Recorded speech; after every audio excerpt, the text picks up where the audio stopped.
Sake of argument, there is a God. However you define that God. I'm interested in why you think one ought to obey or follow that God or his commands. Why you ought to? I would say it would be a conditional statement.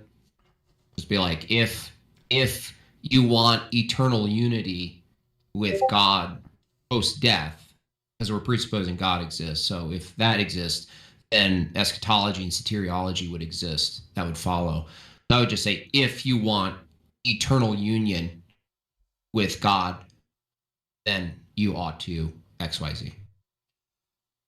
So there And wouldn't if you don't, be, right. look, So it's so like is that the only reason? Because like I mean, I mean, I there could be a could variety of reasons.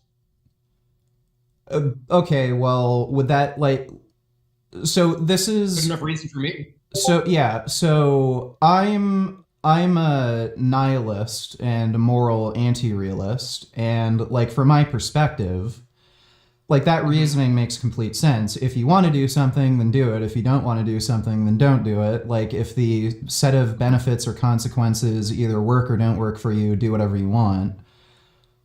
Okay. Like I like from my understanding, you're not a moral anti-realist, you're not a nihilist. So I was expecting more something along the lines that like it is something you just should do regardless of whether or not you think it would benefit you or you have an interest in it. Oh, well, no, I mean, I don't know why I would take that approach, especially against a nihilist. It's like, I mean, if you're a nihilist, is there any reason why you debate any topic? Yeah, because I have an interest in it. There's no reason, like, there's no teleology to it. It's just to pass the time of your life, right? Well, it's just simply because I have an interest in it. So yeah, but yeah, so it's just that you have an interest. So there's no reason like you're not getting to truth or anything. You don't think like it's important to check someone's worldview and the validity and that it should be logical or that Well, I have an maybe interest in that. you have an interest in it. Yeah, I have an So interest in those things. right. So I'm saying there's no teleology to your interest, right? What do you mean by that? Like a higher purpose. Like there's no purpose to your interests. It's just interest, right? Yeah, I don't know how there could be a higher purpose than one would have an Look, interest okay, in. okay, so if I said I have an interest in taking over the US through a Christian theocracy, from your view, you just say, well, yeah, pursue your interest, right? Because that would be what I do, right? That's what you would say. Well, that's what I do. You could do that too, right? If you have an interest in doing that, it's not like I could necessarily stop you. But what if you could stop something that you had an interest in stopping? Well, then yeah, yeah. So I don't know what you mean by creating some sort of I don't know Christian theocracy or whatever, but I would certainly have an Well, interest in stopping like the spread of communism or Nazism or fascism. not for any higher goal than it's just your interest. So it'd just be like a group of people who have an interest in being a fascist, and a group of people who have an interest in not being a fascist, and then you just kind of see who wins, right? Yeah, I And don't who would what would ultimately determine who wins? just who has the most amount of might, Of physical or course, yeah, right. otherwise. So yeah, so there, from your view, anything you found sort of just like horrific or abhorrent or whatever it is, right? You had a like a moral intuition, but you didn't really care. You were like, oh, I have a moral intuition about some group of people, little mustache man or anyone in between in history who did something. They were just, from your view, just pursuing what they were interested in, right? I think that's literally what everybody does no matter the circumstance. Everyone's just pursuing their own interests. Okay, so do you attach, because you're a nihilist, you don't attach any moral value to people pursuing interests, do you? Well, when you say something like that, so from a nihilist perspective or a moral anti-realist perspective, like you could use those two terms interchangeably. When you talk about morals, it really is, you're just stating what the preference of a given mind is. So if something's morally right or morally good, that would be in alignment with someone's preferences. And if something's morally bad or wrong, that would be, unaligned with somebody's preferences. So so when you ask a question like that, I don't know. Preference though, vegan gains. Like this is the thing is like, why don't you just say, I pursue my preferences and I act out on my preferences, and that's just descriptively what's happening. Like that's just what's happening. It's unfolding. I'm just not sure. Well, when I ask the question, so I think when you say something like somebody's moral values, that's a more specific sort of preference. So you might have like a taste preference. You might like pineapple on pizza, but it doesn't mean you find it like morally wrong to eat or like to not eat like pineapple on pizza. So it's just a different type of preference that you're talking about. You're talking about, so you're talking about like social standards. Like that's what morals really are. There's like a social aspect to things. They're pro-social behaviors. I understand. But from your view, I'm just asking, from your own view, there's no need to add like a moral evaluation to preferences. You can just call them preferences. Like there's no need to take an extra step and say, well, I have moral preferences. Wouldn't those just be more actual preferences? Like there's no need to call them moral, right? There's no need under your system to call them moral, right? Well, the best way I could describe it without using that specific word would probably be social preferences. I could use that term, but people are just more used to, the term morals. So I just use that terminology that most people understand. Really? Yeah, you're just using a norm, like a sort of a feature of a colloquial language. What's confusing me is how is that not the case in your Christian worldview?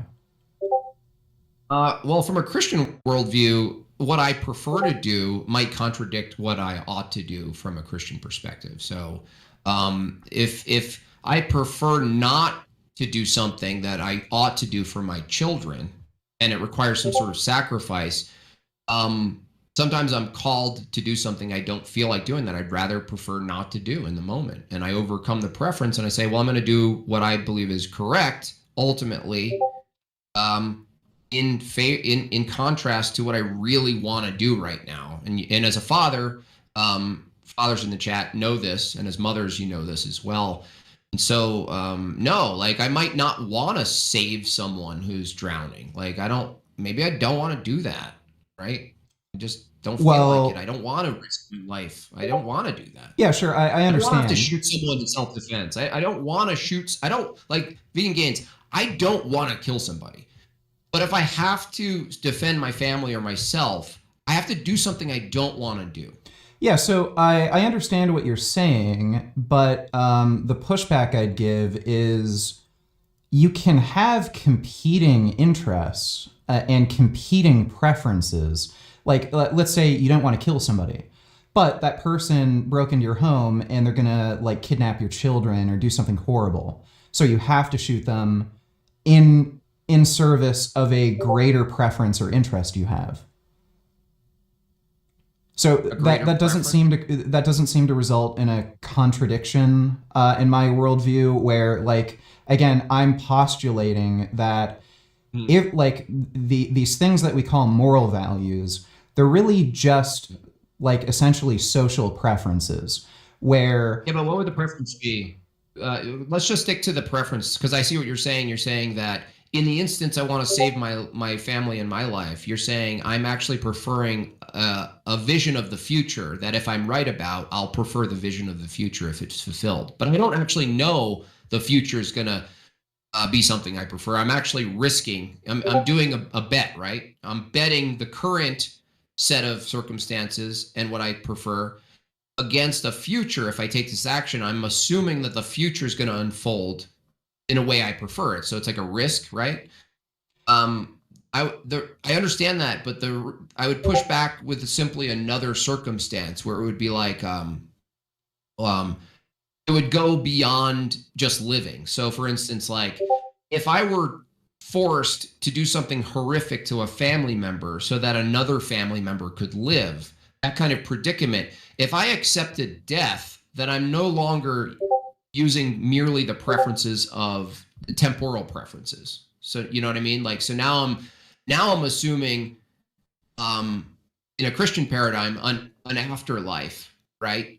That I'm going to have to account for my actions, as opposed to valuing the temporal in yeah, that but instance. So we might take it to that the full doesn't change the extent, right? paradigm though.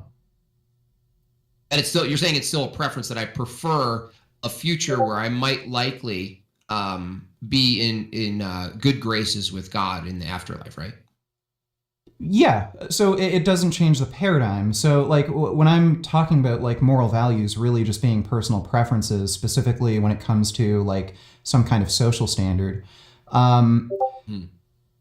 I don't see how there could be any other higher purpose or calling or whatever you like terminology you want to use when we're talking Yeah. about morals. They're just generated by your mind and they're simply your preferences.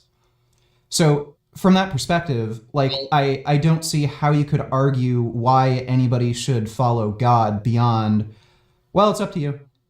If you like God, you know, there you go. well, Like unless you have some yeah. sort of objective fact to point to say this is right outside of your own Well, preferences. right. You mean like morally right or Well, morally right? so if you're a moral realist, you're essentially claiming that any kind of moral proposition would be a descriptive fact. So, murder is objectively bad, independent of a stance. You could point to some sort of actual real world descriptive reality outside of anybody's Yeah. mind Yeah. proving like Well, murder yeah. is bad or proving not following God is bad. Well, murder would be an example of something that's reflective of some other claim. Like,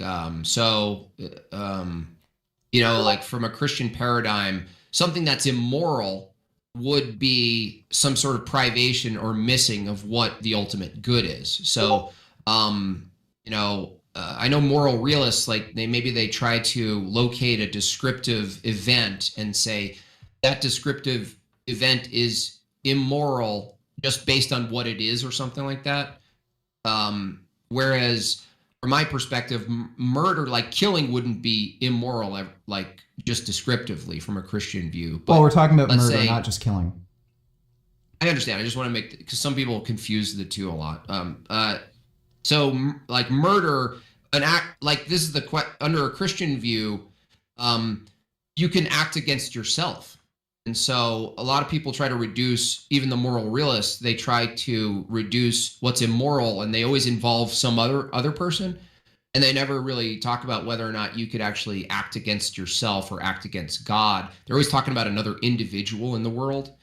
And then when you ask them, like, well, what's immoral about it? And you say, well, you're violating their autonomy. And then you go, well, can I violate their autonomy and it be a moral thing? And they say, yes. And then we go, okay, so autonomy isn't the thing that's determining whether it's good or not. So I actually agree with you that like maybe moral realism as it's currently argued most of the time, it just talks about moral facts and claims about the world. And I'm not sure a Christian paradigm would reduce itself to just simply the category of moral realism. Does that make sense? I think I see where you're going with this. But like, let's just let me just ask you then, what makes God good? The same. It would be the same answer of like what makes an avocado an avocado. It would be the nature of God himself, his very nature. So there's nothing subject like some external thing that's then adding good to him or something. Like his very nature is good. Like what makes us a human? What makes a tree a tree? We're referring to the nature of something being itself. And I know it's probably sounds tautological and circular, but I don't know if there's a way to bridge the gap there, even for objects in the world. Yeah, So it's like, yeah. what makes an orange an orange? Like it's like, well, it's also apophatic. Like, well, an orange is an orange, not just because it is itself, but it's also not these other things, right? It's not like a beaver. Like an orange isn't a beaver. Right. And So so yeah. yeah, I understand what you're saying, and here's the problem that I have with that kind of reasoning. You either end up with like you end up with like two problems. If you're saying like God is good, because God is good, it's just his nature. That's the definition of God, or it's like some sort of analytically linked to God. Then Okay. God could do anything and he'd be good. Like I mean, you could think of anything that you would consider horrible, and that would be good based on that being just God's nature. Like you're basically Well, substituting. So yeah. like, what makes any action that God does good? Well, it's good because it's God. So I don't know what that Well, ends hold up on. meaning to you, like the word good, I if understand. God is just I good. understand. And if good is just linked with God, like you could use those words interchangeably, does that mean anything else Yeah. is not good? Like it's just God? You mean ultimately, see, when we reference good, you're saying, isn't it ultimately from this view referencing God? Is it alignment with God's nature, or is it misaligned with God's nature, right? Yeah, so like the problem I have here is that this argument seems to be an equivocation. There's this idea that we have of good where but when I ask you like what makes God good, you're just saying it's in his nature. Well, Yeah. so if God's nature is good, God's nature could be anything. Like for all we know, like he could be ideologically aligned with Hitler, but that would be good in your view. Well, hold on a second. Anything that you find is evil under this criticism, like because you said if God is good, anything he does has to be good. I would say yes. And then you go, God could do something evil, like that you found evil, and it would have to be good. And then what you do is you look at things in the world that we kind of like agree might be evil. But the problem is when you insert the word evil, vegan gains, you actually necessitate the positive existence of good again. So you actually necessitate Well, I'm the very not. God.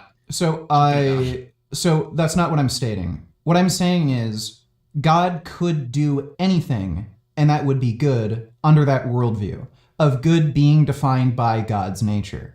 Because if good is simply defined yes. by God's nature, then Yeah, you couldn't violate that would mean good is anything, and that could be suffering. anything. Suffering is good. Suffering could be good, actually. Well, it could be. Why? That's not even a contradiction in your worldview. Suffering under a Christian It's all a matter of paradigm, perspective.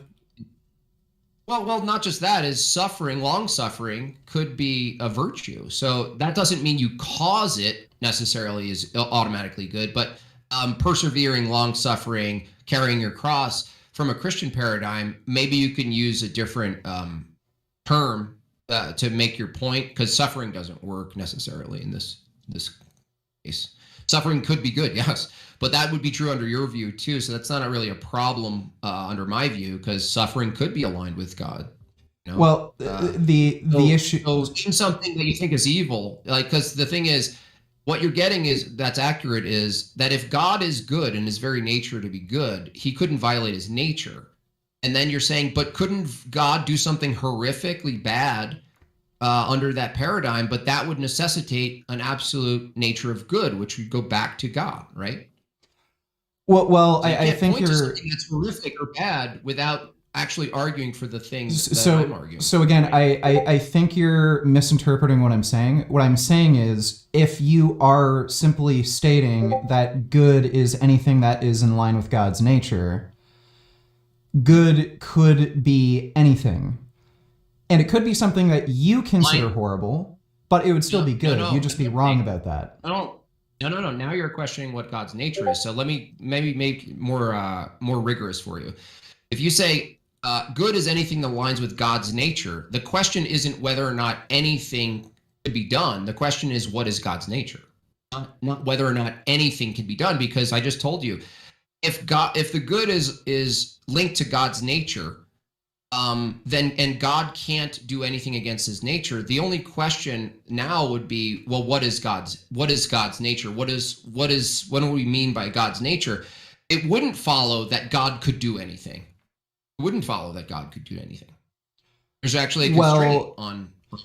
No, that's not necessarily true. So tell me what's not true. So it could be the case that God has some sort of constraints on his nature. Could also be the case that he has no constraints and he's fine with everything. No, he's fine. It's not an opinion. We're talking about the nature of a being, not an opinion about a menu that he doesn't like. So you're not internally critiquing anymore at this point, because now you're saying God could be really good in his nature, but he could also be not good in his nature. That's not what I'm saying. That's not what I'm saying. I think you're skipping ahead and assuming some things about my position. So again, if we're using the term good to be synonymous with God's nature, then we're not talking about the good as in some sort of concept. We're talking about good as a descriptive fact about the nature of God. Now, the descriptive nature of God could, in theory, be anything. It could be somebody who really likes to see children being abused. It could be... No. Stop it. Stop it for a second. It can't be anything. It can't be evil. You understand? So when you say God's nature could actually... Yes, I understand that. And that's the point. Right, but that's... You can't equate... Hold on. I just got to correct you here. You can't go from what we're describing as God's nature and then making it identical to actions in the world, like abusing children. Because abusing children would be an event that happens in temporality. And the question would be, is abusing children aligned with God's nature? That would be the question. You couldn't say God's nature could be abusing children. That doesn't make any sense. Natures don't do anything. A nature doesn't do something, right? A nature is what something is. A person is who something is, and then the actions are what the person acts in the world or whatever. Maybe you could all of these categories. Yeah, maybe you could clarify a little bit just to prevent us from talking past each other. So when you say God's nature, what is meant by God's nature? Like his preferences, what he likes, dislikes? No, God preferences is a temporal phenomenon that assumes that you have intake of sense data and an evaluation of new sense data. If God is all-knowing and all good, he's eternally uncreated. That is his nature, is all-knowing, love, and all of the rest, right? So if that's the case, it's not produced by sense data and evaluation. He's not in the world.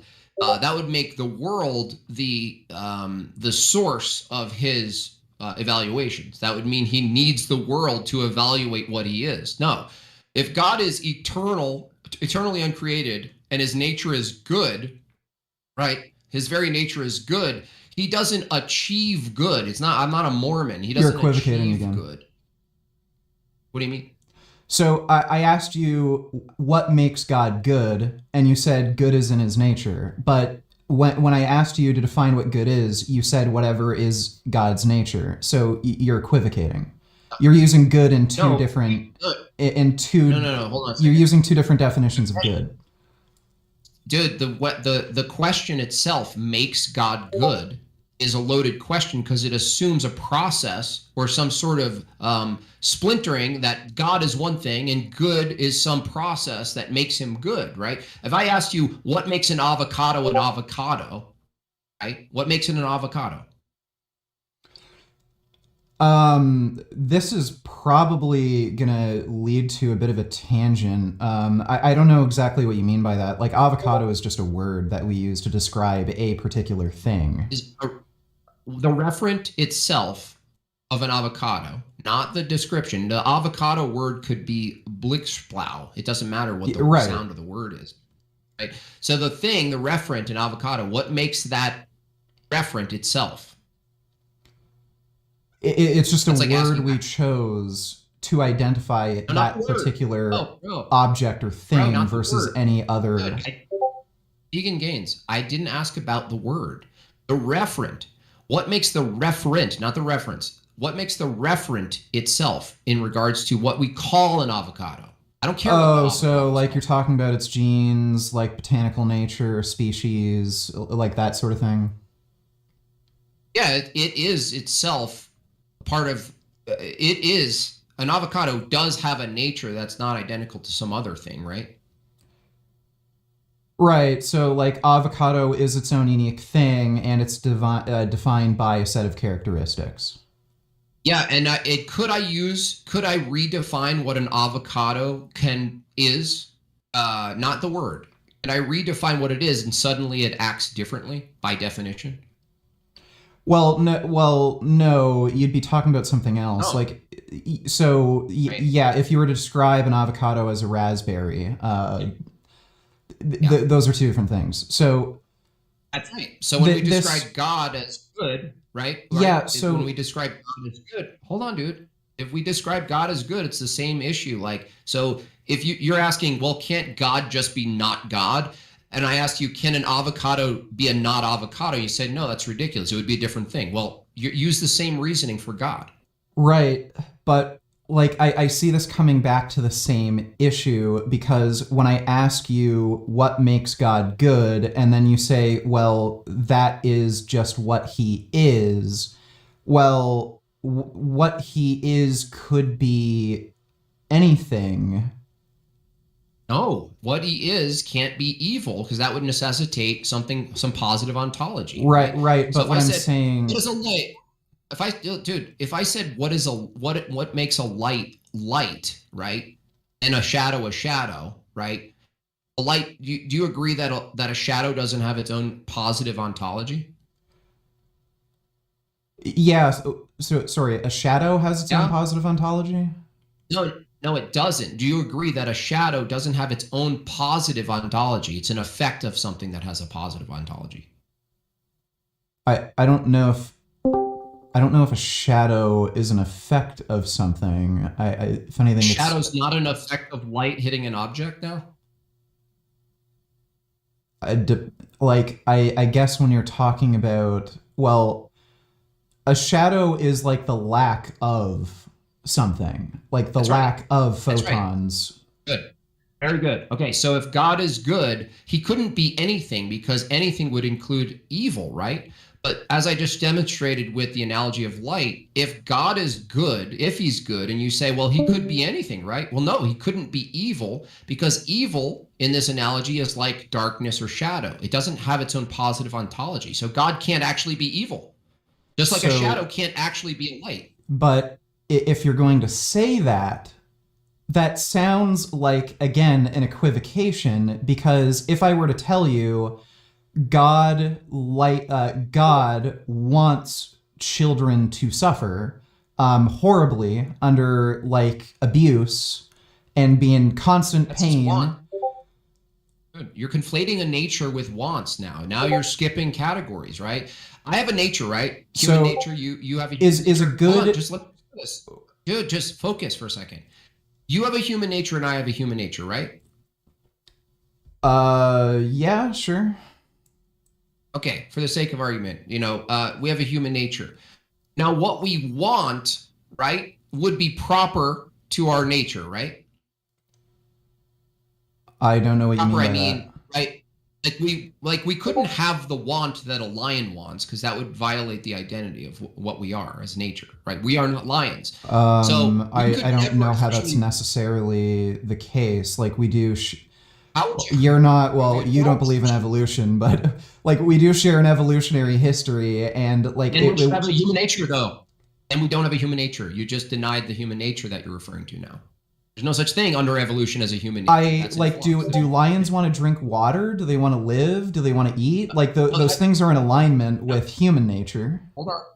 No, lions, a want. Would you agree that a want is a thoughtful desire? Yeah. How do you know a lion wants to drink water rather than he just does drink water? That his biology guides him Well, to drink water. that is clearly the case with human beings. Wait a second. What's clearly the case? Do you think like an infant child has any kind of thoughtful desire for like breast milk, or do you think they just cry and there's like some weird inbuilt biological That's one mechanism? part.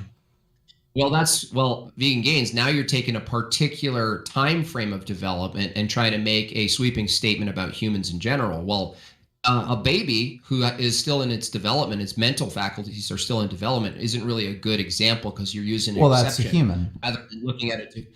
Well, yeah, no, but it is a human. But when humans develop, let's say, I can be more precise if you'd like. When a human develops the capacity to want things and think about their wants, right? Right. They could actually think about their wants and evaluate whether or not they want to fulfill their wants, right? A lion a lion is not doing philosophy about his wants and needs. Sure. To our knowledge, right? Yeah, like to our knowledge, like I'm sure they don't have the same, like they may not have any degree, but I'm sure they don't have as a great of a degree of like semantic understanding. But Right. But there's wants and needs, and you'd say they're temporal, right? Wants and needs are given by our experience in the here now, the time space matter, right? Would you agree? what do you mean by that? Our wants are given by our past knowledge of the past, right? They're informed by back knowledge, and informed perhaps with a sense of the future. And we develop wants based on inputs, right? I suppose wanting something does necessitate some kind of future concept. I don't know necessarily a past concept, but a future concept, sure. Well, no. Well, how could you have a future concept if it isn't a mirror of something you know about the past? It uses induction, right? Like if you pictured a future where you're in a place, there's no way you can construct the vision of the place without an idea of what a place is. What is its features? Does it have trees? Well, that's back knowledge. You can't construct let's say like a prototype of a vision of the future that's in the here now, like, that isn't populated. So yeah, like I guess you do have to have some prior understanding. Sure. Okay, so if wants and desires, even for a lion, if we granted some sort of lion thoughts or whatever, even if the wants and desires existed, you said what God wants, right? This is where it's a category error, because if God is, because you're granting God exists, and I told you if God exists, you're also going to grant his nature. And if I say his nature is good and all-knowing, you can't say God has wants the same way a human or a lion has wants, because you're using a temporal created, in our paradigm, a created world that requires sense, data, analysis, evaluation, past, prior knowledge, and a sense of a future knowledge. Well, if God already has all prior, present, and future knowledge, all of it, you couldn't say his wants in the same category as a human want. Do you agree? We can assume God may have different desires than a human being because of the type of knowledge he has. Sure, I would grant that. So then, but when when you're describing right, but when you're describing God as good, like good is in God is just God's nature. So yeah. I should be very clear here. When you define good, good is God's nature. Good is, is being, yeah. Yeah, so good equals God's nature. Now, if you're saying that... No, hold on. Well, I'm not saying just that, but for the sake of argument, I'll say, yeah, good would be not the fullness. Like it wouldn't be reduced just to good, because we would say there's other, what would be the better? Well, better he term? could have, like, there could be other aspects of his nature, sure. Yes. Yes. Yeah. Yeah. That's what So I'm like saying. all knowing, all powerful, like, yeah, those are all in his nature. We're assuming that. But so if just a second, my cat is putting his tail in the heater. So if good is defined as God's nature, does that imply God would be either in favor or against certain things? No, against or in favor, right? Like you have to see, we're limited by analogous language. So if you said, in a sense, God has a type of want that's not based in temporality, like he wants something for us. Like let's say he wants us to know him or something. For the sake of argument, the colloquialism of like a want, he wants us to know him. He wants maybe for us to be united with him. Maybe for the sake of the only type of desire that's isolated and peculiar to God and only God, there's a type of want. It wouldn't be our type of want. So if we agree there, you could say there's a type of desire God might have, but I wouldn't reduce it to the same temporality that we have. It's not like based in the same an input system, if that makes sense. So yeah, you could say that. Okay, so just to clarify, like, assuming we're using this definition of good is what God's nature is it in God's nature to want more children to be abused or less children to be abused? Does he want more genocides or less genocides? Well, genocide, yeah, okay, so genocide would be unjustified killing of a specific type of people. Right? Unjust. That depends. Well, well, definitionally a genocide is it from, because I want to be clear on this, because if genocide is defined, because you use the term, so we need to know what you're talking about. I hold that genocide is actually an unjustified targeted killing of a specific group of people. Specifically unjustified. Because it could be the case that you can justify a targeted group of people. You could actually justify it. Yeah, so maybe the example. Well, that's interesting. So maybe it's interesting.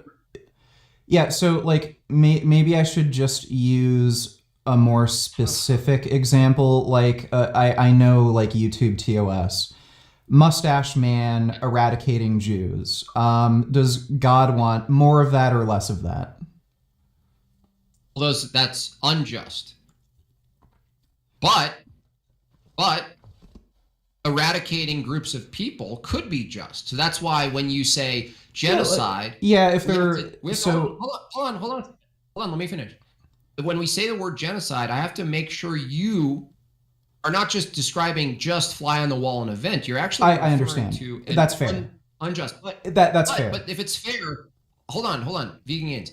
If it's fair, then this is what's perfect about this, is that just now needs some standard. And I would argue, from my paradigm, God is also in his nature just.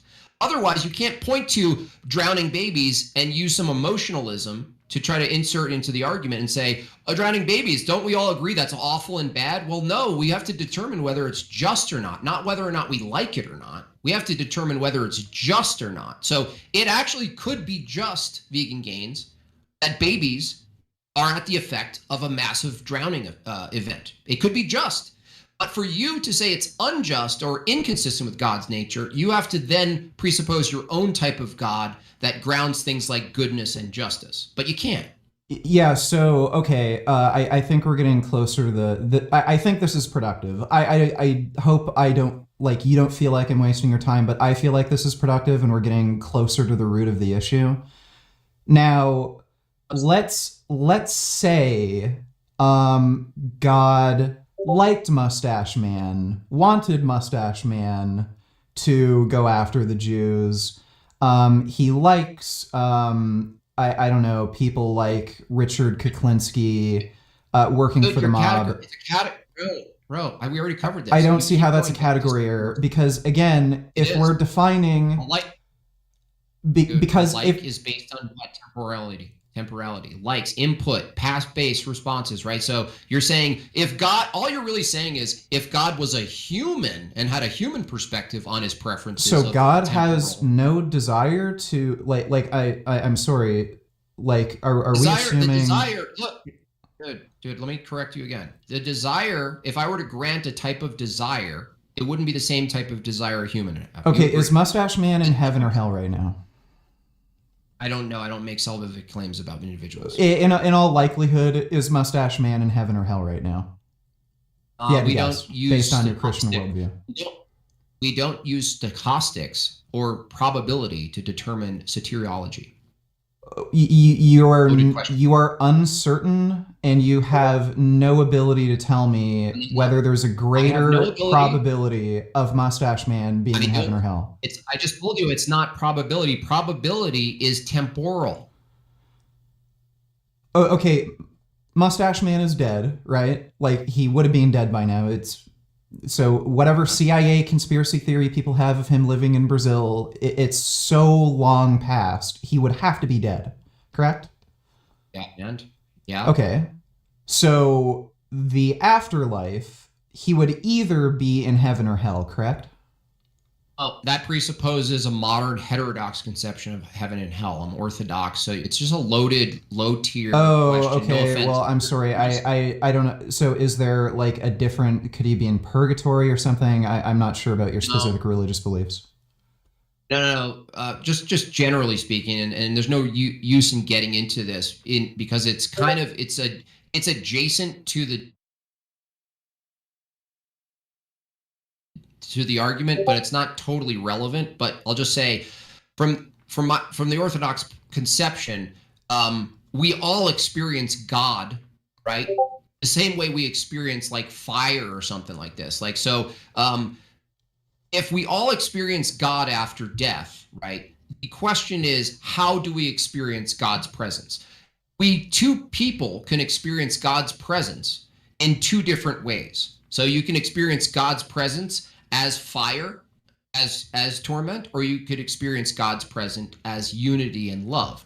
So just grant that from my view, grant that that's the conception of hell. It's not a location coordinate system where you end up here and here, right? Sure. Okay. So if I were to rephrase, so like this is a little bit semantic. I think you get the idea, but just to rephrase it from your religious perspective, is the Mustache Man experiencing God through fire or through like love and unity right now? No idea. Okay. Why is it relevant for me to know that? How is it relevant for me to know that? What does it have to do with God's nature and the necessity for God being just to determine whether or not drowning babies is good or not? Or in line with God's nature? We're trying to establish whether or not God's nature being good results in him treating people in the afterlife differently. Well, no. Treating people in the afterlife, right? That's totally loaded. What are you talking about? Treating people? Like, did you think my conception of God is the act of him treating someone a certain way? Or did I explain it that they're at the effect of their own choices, right? In the presence of God and experiencing the fulfillment of their choices, right? So no, you just smuggled in another conception of heaven, right? Is a place where God is walking around treating people a certain way. Okay, well, I'm sorry. I'm sorry. I don't know your exact religious beliefs. So, how is it relevant to God's nature? Well, it's relevant to God's. So it's relevant. So the question I'm asking you is just relevant to the discussion because, to me, it sounds like if you're saying God's nature is good, that implies certain things. like God would prefer there to be less mustache men that exist in the world than more mustache men that exist in the world. Bro, how many times do I have to correct you on this? A preference is a temporal phenomenon. So this is very confusing to me. I'm sorry. Like, I know. You're telling me God does not have a preference for there to be less mustache men. That's an argument from incredulity, first of all, like everything about it. Second of all, preferences are a temporal phenomenon. You already agreed with this. That preference requires, in the way you're using it, that requires to be in space-time with having inputs that become past knowledge that you use about future ideas, and you're developing preferences. God doesn't have preferences. Clearly he does. Like that. Really? But so you're telling me God could not care less if you are Christian, Muslim, Hindu, or what you do with your life, whether you believe in God, don't believe in God, watch gay porn, don't watch gay porn, murder people, don't murder people, because these are all temporal things. Yeah. Well, no, they're not actually, because the thing that's being violated can't be strictly a temporal thing. So if murdering people goes against God's nature, the act of murdering someone could happen in temporality, but the reason that the thing that it's violating actually doesn't exist as matter or physical phenomenon in temporality. So no. So the statement you just said is actually not a critique of my view. It's your assumption about what you think murder is in regards to a Christian view. It's just totally a straw man. So it's like, does God have a desire, a type of desire for us to want to be with him and united with him? Sure. All I'm saying, Vegan Gains, is you're going to have to grant... You just contradicted yourself. So he does have a desire. Let me finish. You're going to have to grant the type of want and desire is going to be unique to God and not like our human desires. Right, but you just contradicted yourself. You said he doesn't have... That's a word concept fallacy. Yeah, word concept fallacy. So... the type of desire God has, right? The type of existence you granted already, God exists. Would you agree that God's existence, if you grant he exists, is not the same type of existence that we have? I grant that, but you... Hold on. Stop. Let's go with this. If you grant that God has a type of existence that's not like our existence, then why is it you're having trouble granting that God has a type of desire that is not like our desire? Right, so he does have desires and preferences that are unique and peculiar to God and not like us. Okay, so so we agree on that. Does God have any desire or preference with what we do with our lives? The desire is that we align our will with him. Okay. Now, is becoming a mustache man and going after the Jews aligning our will with him? I don't think so. Okay. So...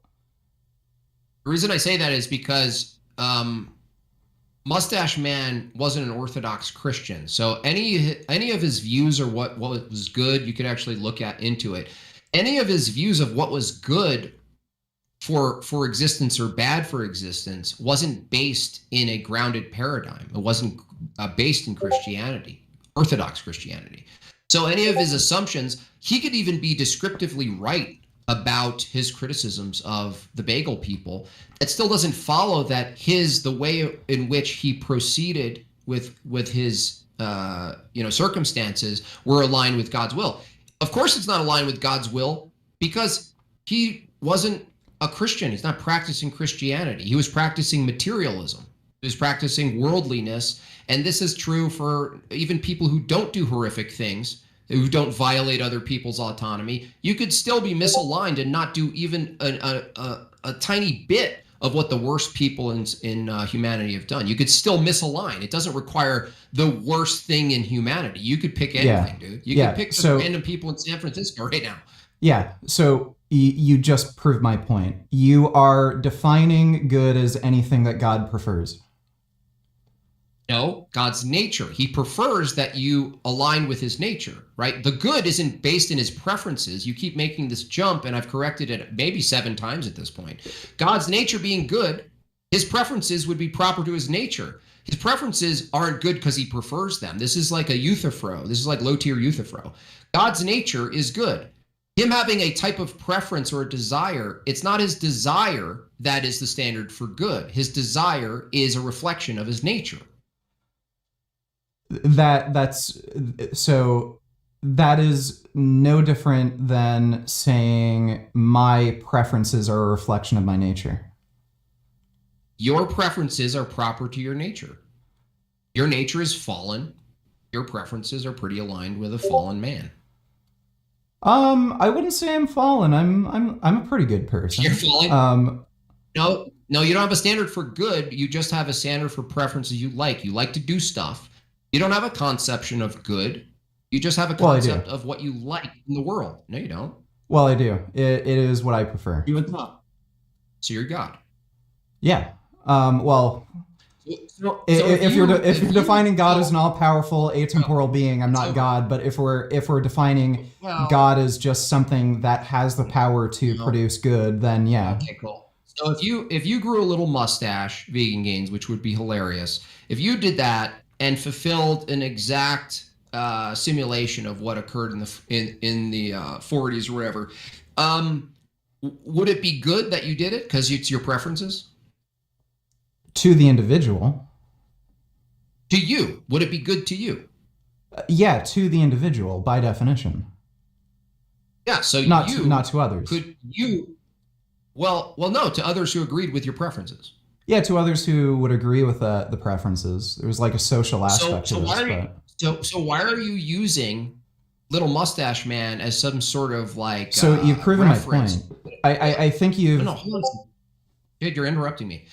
Why are you using a reference that you yourself couldn't say was bad? Right? You're saying that's proof that God could like bad things, but no. That's not what I was saying. You're misunderstanding again. Dude.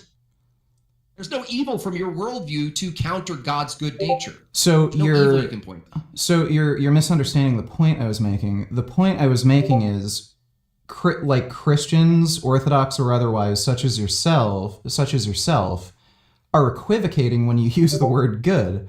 You're saying good is in God's nature, but then you're using a different sense of good. Like when I point out the fact that good is just whatever God prefers, just like how good is whatever I prefer from my view. Yeah, we're looping. No view is any more valid. Well, we're looping again. I already corrected you. If God's nature is what makes him good, and you didn't even like, if you don't like the answer to how that's the case, that's fine. But you can't take that view and say God is good. His very nature. You made an oops there. Dude, hold on. Let me finish. And you said God's nature is what made him good. So now you're using good as different than God's nature. No, I'm not. You're equivocating again. God's nature. No, dude, you're just not being charitable with my language. If I misspoke and said God's nature is what makes him good, fine, I retract it. What I meant is, if God's nature is good, then his preferences would merely be a reflection of his nature. How would that not be the case for me? That your preferences would be reflective of your nature? Yeah, but your nature isn't good, right? You're not nature. From your view, your nature isn't that good results or evil, in the right? same problem. Because now you're equivocating again. That's a fake laugh. So that's not a fake laugh. I'm genuinely like, you're equivocating again. Dude, what's your nature? My nature is good. No. It's not good. You don't have a standard for good. Yeah, it's my nature. Okay, your nature is good, right? Yes. Is your nature eternal? I don't know. Depending on how long I live, maybe. I don't see how that's relevant. It's relevant because if you claim your nature is good, right? But the good is only grounded in your temporality, then the good is not universally good, right? So your nature actually isn't the good. Your nature is temporal and dying. You would just die, and then the good would go away, right? What makes God's nature universal? You did not answer. You just totally dodged what I just said. Okay. So if you're gonna engage with what I just said, well, okay, well, I'm sorry. Well, I didn't mean to skip over. Say that again, because I said if you just claim your nature is good, right? You're trying to do a parody of the position, right? You're saying your nature is good. The problem with your view is that good is not a universal. Like, you're referring to something as good, but you were created. Like, you came from a past. You came from two parents. Sure. And you're going to die. And so whatever you're referring to as good is now temporal. It's not absolutely good. It's temporal, and you're just referring to yourself as good. But that's not actually pointing to anything, because your nature is also, that means good, the nature good, that's grounded in you, self-proclaimed good, source of all good. What you're saying is that the good is a particular that's going to die out when you die, right? Sure, but just because something is temporal, that doesn't make it either non-universal or universal. I don't see how eternality... Dude, if it's a particular, if you, a human, are a particular and you die, even when you're alive, the good, as you refer to it, is not universal. It's a particular. How does God being eternal make his nature universal? If God is eternally uncreated, and you granted God exists, and he's good, that means he's eternally good. So he's uncreated, and part of his nature is being good. Yes, but you said universal. So what makes it universal? The same thing that makes truth universal. But do you agree that truth is universal? I don't know what you mean by that. You mean like descriptive facts, or are we talking about preferences? Well, okay. Well, no, you don't prefer what's true. Like you don't craft what's true based on your preferences. Can't something not be true? So you debate flat earthers, right? Hold on. You debate flat earthers, right? Yeah. Not regularly, but I have. I know, but just for example, if they prefer that the earth is flat, it doesn't make it flat, right? That's correct, but in that case, we're talking about descriptive facts. We're not talking about normative claims. Even descriptive facts, right? If there's a truth to the matter, okay? I'm asking you a question. Does truth exist? That's what I'm asking you. Yeah, sure. We could agree on that. Would you agree? Okay, hold on. Do you agree, if truth exists, that there's only two options? It's either concrete, physical phenomenon, material phenomenon, or it's conceptual. Do you agree with the two options? If truth exists, it's either concrete or conceptual?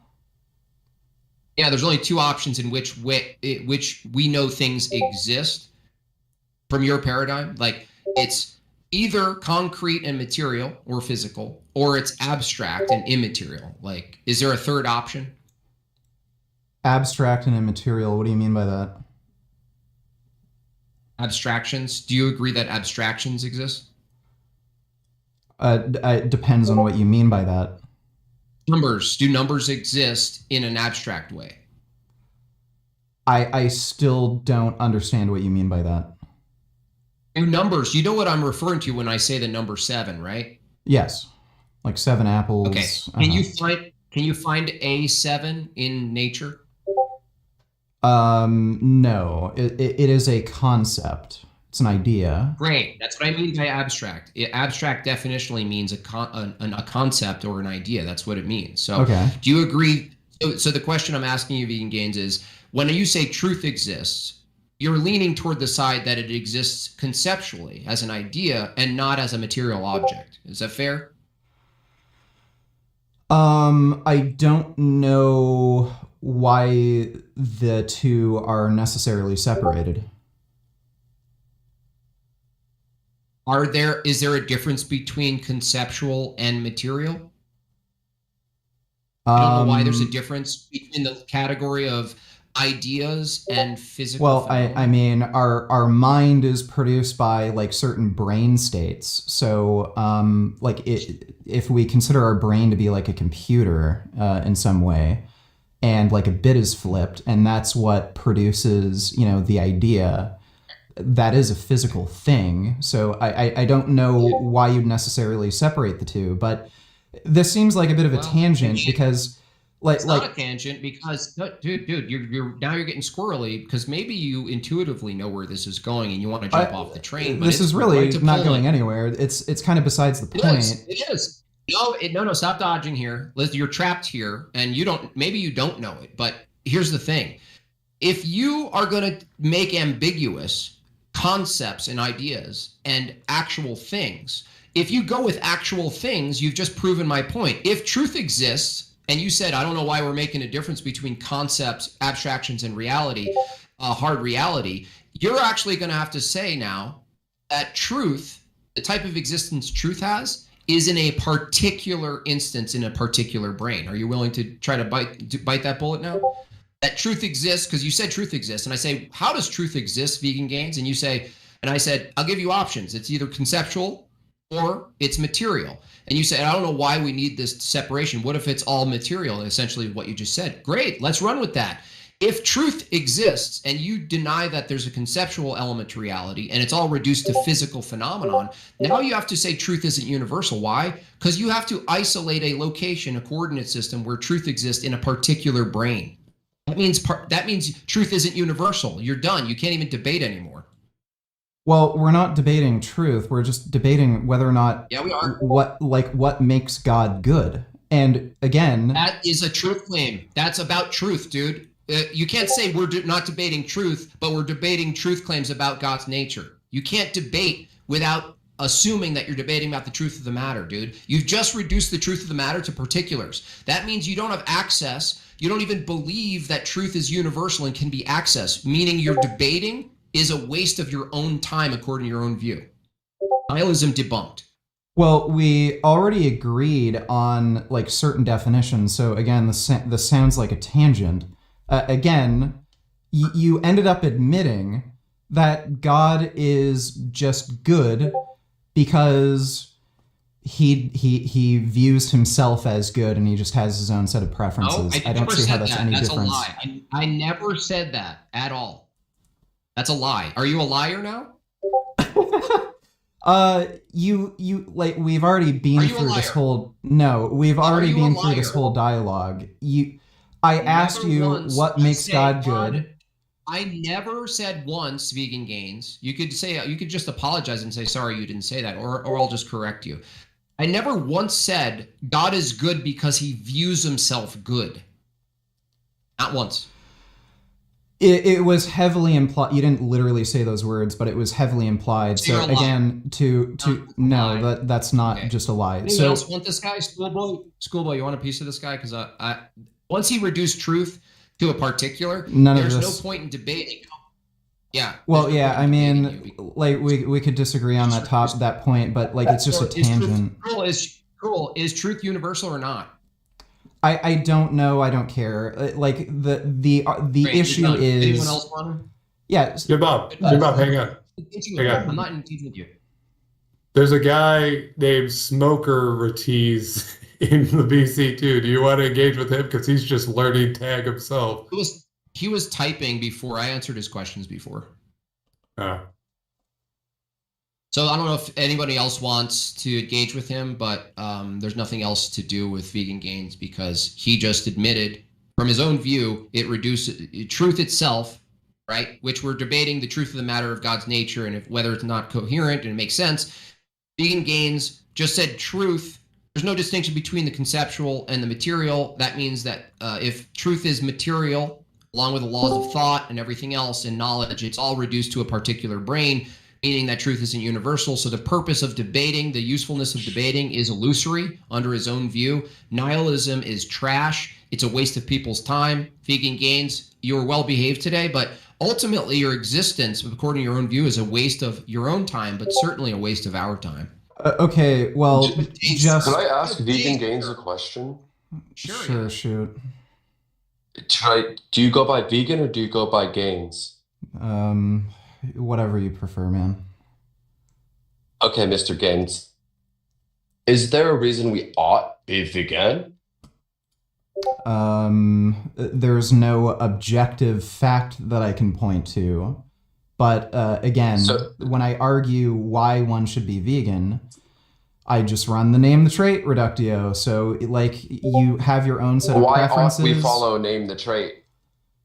So, well, name the trait isn't something you follow. It's just an exercise to either demonstrate that your moral values do in fact align with vegan, and based on your own moral values, you should go vegan, or it's a demonstration that your own moral values don't align with one another and they're logically inconsistent. Why ought we follow that? Again, I don't know what you mean by that question, because there's no objective fact that I can point to. If you don't care about things like logical consistency or something, I can't make an argument. Well, I'm just asking. All right, I'm done doing the dumb voice. I'm asking, why ought we care about any argument you make? Can you give us a single reason why we ought care? I already explained this to you. You're just asking a nonsensical question. There's no objective fact about the world. How's that a nonsensical question? Because why you know ought that I I'm a moral follow your anti-realist. So when you say something like that, unless you have certain values that you don't care about things like logical consistency, you don't care about human rights, you don't care about anything, there's nothing I can do to convince you. Is there any values we should have? Are you asking whether I feel that way? Or are you asking me if there's an objective fact about the world that... Well, yeah, from my perspective, yes. And what are those and why is that? Well, because I want you to. Okay, well, I want you to eat meat. Okay. So do you see how weak like your philosophy is? That's what it comes down to. Is just I want you your to. Your philosophy and then is I the say same the as opposite, mine. and you go, your philosophy is it's exactly the same as literally the mine. not. I was literally able to demonstrate throughout the course of this conversation that your philosophy is literally the same as mine. Name one. JimBob is interaction we have literally besides me a moral asking you basic anti-realist. questions. JimBob literally What are you talking supported the idea of moral anti-realism. What are you talking about? When? Do you just make stuff up? He's a liar. So I can go through, so I can break down the dialogue. I asked him what makes God good. He defined good as being in God's nature. I proved that that God's nature would necessitate having certain preferences. And if that's all it is, if being good by nature is like a certain set of preferences, then everyone is good by nature. Rejected that. I corrected you. I said, if you were going to use the term preferences for God, you wouldn't be using the same paradigm of human preferences and temporality. We accepted that. We accepted that. He has his own set of unique preferences, but that's all it is. Really quick, even if, which again, I agree with Jim. I wouldn't say like, oh, God has quote unquote preferences. I wouldn't say that. That's where you would speak more apophatically by negation about God. But even if that was the case, and let's say we grant that, which again, that's not my view, that's not JimBob's view, how would it follow if the good was based on God's preferences that moral anti-realism is true? That there's no connection there actually. Because it postulates that there is no objective fact independent of a stance that makes any moral proposition true. Well, you're making a category error there just because God is personal. When you say, oh, independent of a stance, well, God is the creator of all. And yes, that's his stance. Standards and existence. His stance, well, we wouldn't say that's a category error. You realize that, right? That's not a category error. That's his stance. Is he an individual? Agreed. Do you know what a category error is? No, please explain. How is it a category error? So you don't know what a category error is? Not well. If you believe it's category error, then make the argument for it. Yeah, so what a category error is, we're saying there's two different classes of things, and because you use a similar word, that means it automatically fits into that class and it follows all the same rules and behaviors of the thing from a totally different class. That's the category error happening. Okay, so because God is personal, that doesn't mean that everything changes on a whim. That's, again, a category. God doesn't just change on a whim. That's not who and what I'm not God saying is. he changes on a whim. Well, you would say that that's not objective. And again, it would be objective because regardless of what we do, that is the state of affairs. So it's actually a mistake that. Again, just because he's unchanging, that doesn't make any like moral position that he has objective. It still stands dependent. Stance dependent doesn't mean it's not objective. Okay, this is the category error. This isn't an insult either. Stance dependent by definition means it's not objective. No, so it logic doesn't. isn't objective? No, wait, real quick. No, it doesn't. And so again, there's freshmen in my high school Sunday school class who have made this mistake for about 5 minutes and they realized it was a category error. If you want to just redefine things to be whatever you want, cool. You're just not going to understand anything being said. Does God have a mind? But again, a mind like human minds, or a no, it mind doesn't by have to analogy? be. It doesn't have to be a human mind. A mind. What do you mean by mind? Because you're going to make the same category. The ability to have a subjective experience. No, God doesn't have subjective experiences. But God, by analogy, we say God does have a mind. So you see, God does not have subjective experiences? Correct. You'd be temporal, dude. I don't understand how being atemporal means you don't have a subjective experience. God is omniscient, and he right. He's all knowing. Surpasses all Let me finish. No, let me finish. God surpasses, and God's knowledge surpasses any predication we make of it. That's why we speak apophatically. That's a word meaning by negation. Okay. So you're just going to keep making category error. That's not a category error. So am I God? How is it not a category? I just am I distinct from God? Hey, calm down. Am I a distinct mind from God? Mr. Gaines. Am I a distinct mind from God? Yes or no? What is a category error again? Am I a distinct mind from God? I don't care. Am I a distinct mind? Are you just going to glitch out? So, am I a distinct mind? Okay, so you're dodging now. Okay, so you're dodging now. I'm asking you again to see if you understand what a category error is, because you just did it again. Yeah, so category error means applying a different standard to a completely separate thing that doesn't make any fucking sense. Whatever, great. Does God have a distinct mind from everyone else? So now that you just went over that, I'm answering your question. So does God have a distinct mind? When you say a distinct mind, I'm answering your question. Are you okay? It's a yes or no question. I don't know why it's taking you so long. It's not. It's actually not a yes or no question because there's things called loaded questions. Do you know what that is? Okay, so how is that a loaded question?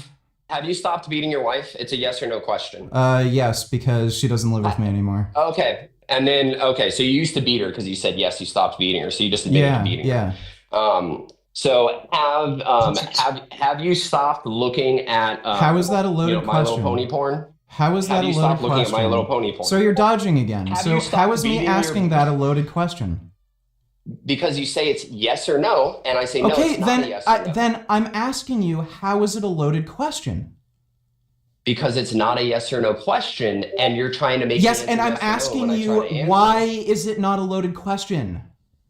Because distinct mind, again, is going to involve everything you assume of what minds are, what distinct mind is. We would say, sure, by analogy, God has a mind, and God, absolutely, we are distinct from God. We have our own modes of willing, our own personhood, all of that. But God doesn't have a mind like ours. We speak by analogy of God's mind. That's fine. I can acknowledge that God's mind is unique. What I'm asking you is, does God have his own distinct mind, unique and separate from everyone else?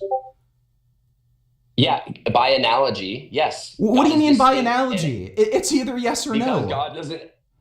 Again, do you remember what a loaded question is about? You did not demonstrate that that's a loaded question. All you said was God's mind is different from everyone else's. Yeah, and I said by analogy, yes, God. We would say God has a mind. What is analogy? So, what utility does analogy have in that sentence? The utility there is saying that it's something that we're similar to, but it doesn't encapsulate what this thing is. I because wasn't God asking you transcends to all our predication. encapsulate what God is. I'm just simply asking you, does he have a Dude, do you want to distinct get to your mind? actual argument, or are you just gonna like? I don't even know what your Yeah, the attempted argument I rhetoric is made, right now. the argument I made is that God just has his own preference, just like everyone else. And if you're going to claim, And there's the good, category error again. There's the category error again. okay, no, there's no category error there. What's a category error?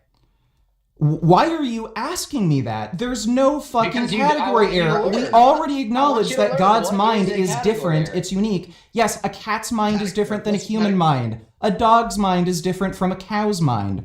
We know different minds are different. Are all created class of things that don't dictate the rest of reality. Vegan gains. Yes, but the issue that I brought up with JimBob was that if he's defining good as God's nature, then that would. Well, we wouldn't define good as just God's nature, but God is good by nature. Yeah. Again, it's if well, wait, then that creates the problem. If God is good by nature, then what makes God good? Well, no, you don't understand. You're trying to do the Euthyphro Right, dilemma, so you're saying equivocating. God is good. But are you going to let me finish? Are you going to let me answer? Was I interrupting you? Yeah, you were. I wasn't. Can you apologize to JimBob? You just kept saying over and over again, are you going to let me finish? Can you apologize? Can you call JimBob sir? Just real quick. Hello?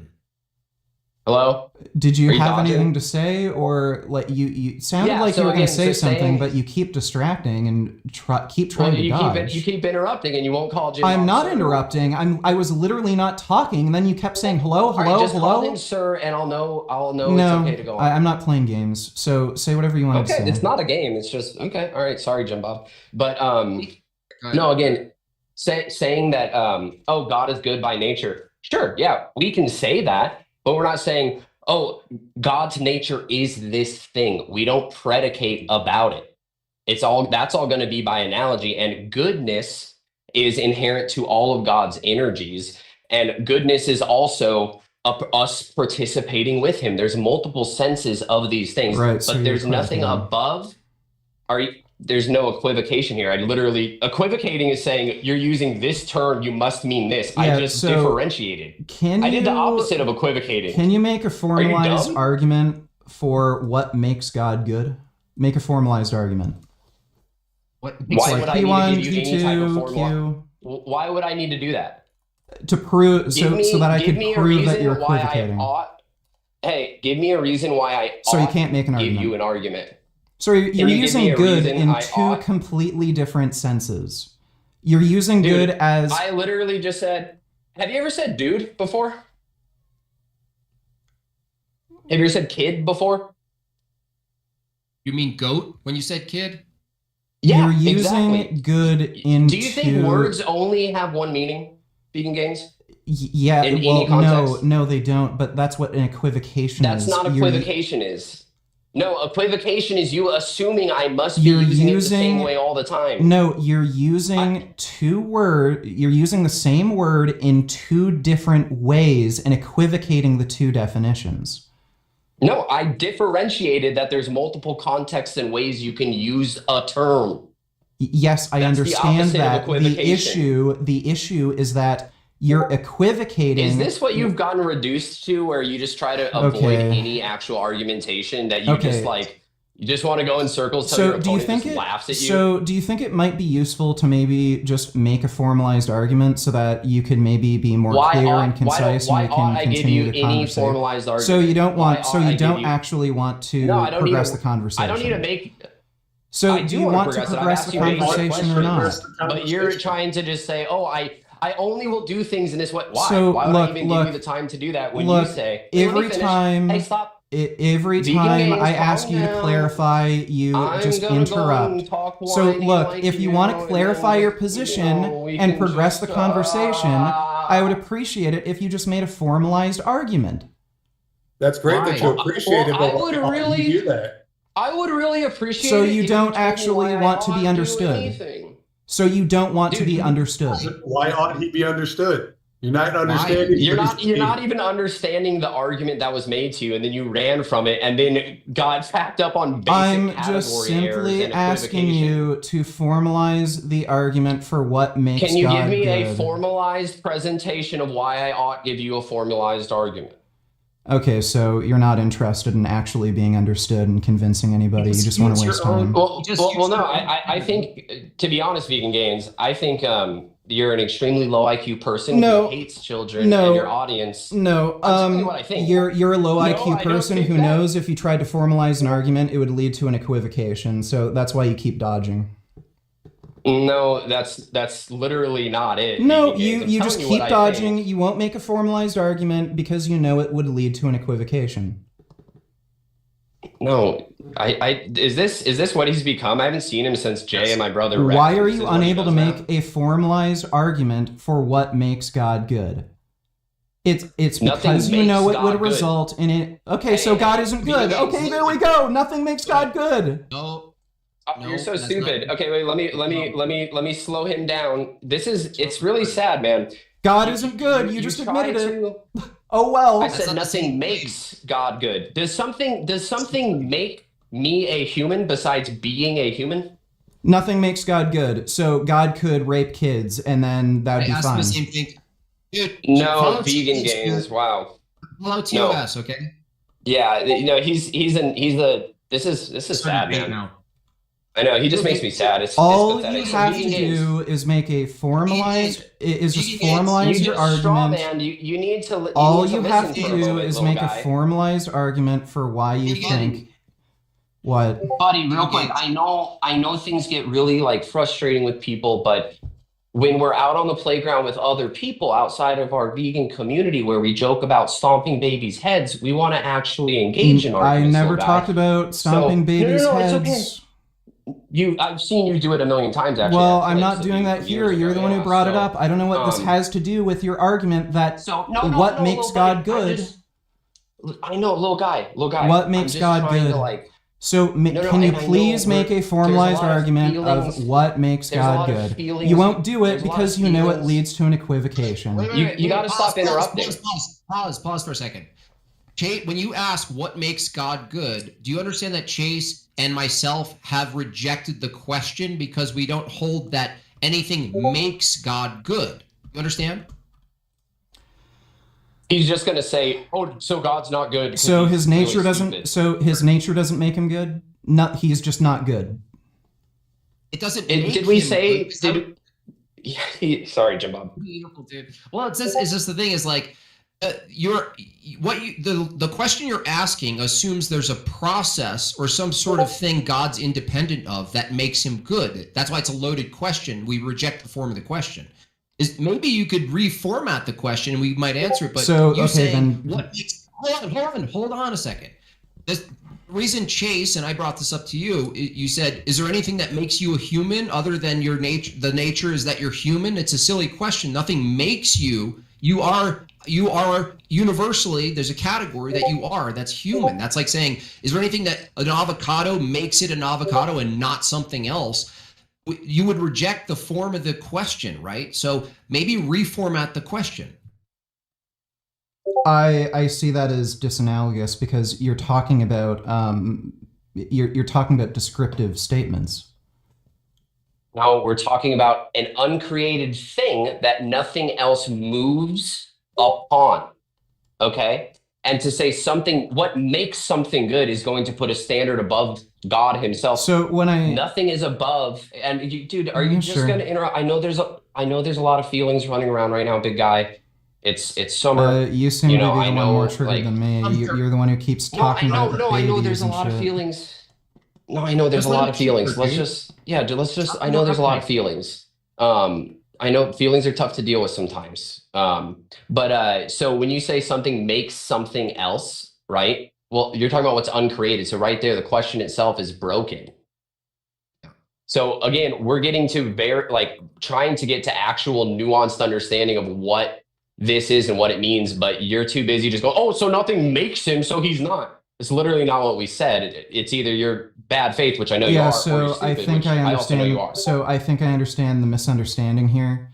We're talking about a quality of something. So God has the quality of being good. Even that is too much predication because Oh, so goodness, God like I doesn't have said, the quality of being good. Okay, so Dude, God is not let him good. is that what I said, little guy? Let him Yes. answer vegan gains. Bad faith. So- you ask a question, he starts answering, you interrupt him and skip to a conclusion you want to make. Shut up, dude, for a second. Well, Let him answer. here's kind of what I think. I think that after recess, maybe like some dodgeball, or you play like tetherball out on the playground. Keep I think maybe the yapping. feelings. Huh. Are you? I know there's a lot of feelings. I know. So many feelings. Dodgeball. Do you want to talk about them? Yeah. I find What it do you really feel? like hurtful that you keep like dodging my questions and not answering and keep bringing up irrelevant stuff. Could you like just maybe stick to the topic? I'd appreciate it. Is that all the feelings you wanted to get Yeah, out? Okay. Well, I'm glad the feelings were shared, feelings were heard. that's good. So again, do you think you can use words in different contexts like kid or dude? Have you ever said kid or dude before? Does God have the quality of being good? Why Yes are you or asking not? me a question when I'm trying to illustrate your category error? Yes, you can Why- okay, are you use incapable you can use of words actually in trying different to contexts. Have you ever used words in different contexts? Or Oh depending my on the God. context, they have a different What are you meaning. doing? Have Get you? down! Get down! Get down! My cat keeps fucking jumping on my monitor. Get down! A lot of feelings, big guy. I know. A lot of feelings today. So, why are you asking me a question when I'm trying to walk you through that words have different meanings in different contexts? What does this have to do with Is he anything? just gone? This guy's a waste. He's just gotten dumber over the years, and Yeah, that's great. So there's what does this nothing have to there. do Just anything? Does pray God for him, have you the know. quality of being good? Yes or no? He just told you he rejects the thing called equality. That's reducing it to a certain paradigm that he rejects. Do you understand that? Okay, so He doesn't understand. He's not going to care. But So I think right, you know so it could help. You know it could help if you put him in like team sports. He could get some energy out, and he could learn like cooperation, like military or like soccer. You know what I mean? He'll learn how to like engage Right, with other kids so- and stuff because he's just got a lot of feelings. So you can't define what Well, good is. the thing is, and I'll end with this because it's just going to loop, is that Vegan Gains, during the conversation, you agreed that God's existence wouldn't be identical to created existences. So once you granted that, all of this stuff you're doing now and trying to challenge, you're actually going against the thing you already you agreed to, which is God's ontology, his very existence wouldn't be identical to the existence of created things like humans. Therefore, it's not a big jump. It shouldn't be controversial for you to go, well, yeah, if God exists in a particular way that's unique to God, that's not like these other things. It doesn't follow that they're completely unlike each other entirely, that one's not reflective of the other. And if you granted that, it's not a big jump to say, well, if God did have a mind, it wouldn't be identical to the mind of a human being, but it could be reflective. So you already granted the distinction between God's peculiarity in his own existence, not even a category, because it's not even a set of gods, it's his God.